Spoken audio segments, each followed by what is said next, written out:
I came to Western Sydney in 1977. With a young family, 4 children, we bought a package deal at Shalvey, which was a wonderful moment in our lives. Of course, in them days, I worked in construction. I was a young bricklayer.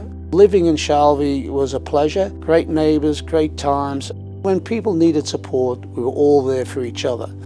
The focus was on family. That was the most important thing. Having respect for each other, having tolerance for each other, these are the key ingredients of making communities successful. The disadvantage within the Mount Druitt districts was well known because what occurred some 50 years ago, government planted 10,000 Department of Housing properties. They didn't allow for any sporting fields or amenities or buildings for meetings and the like. So for the last 50 years, the disadvantage has been extremely difficult. There's disadvantage in education, disadvantage in job opportunities. Governments need to recognise the needs of them communities to reduce the impact on families.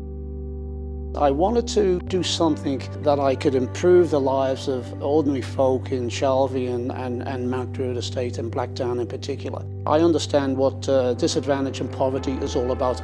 I come from a very disadvantaged background myself. As a young child from Liverpool, which was a complete bomb site because of World War II, I decided to stand for election. I was elected overwhelmingly by the local community.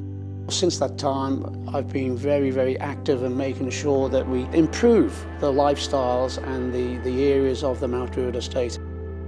When I first moved to Shalvey, it was very basic, whereas today, dramatic changes have occurred over the last 40 years in terms of education, in terms of infrastructure, certainly by the Blacktown City Council. And so there's been vast improvements in lifestyles. We have a whole range of clubs and entertainment now within those areas.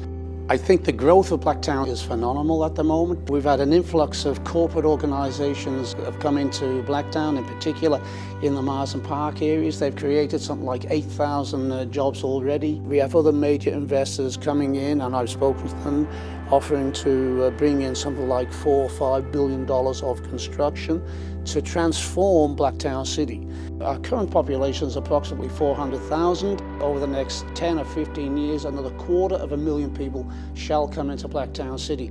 I think the future is going to be fantastic. We have a new university come to town. Education is a fundamental right as far as I'm concerned.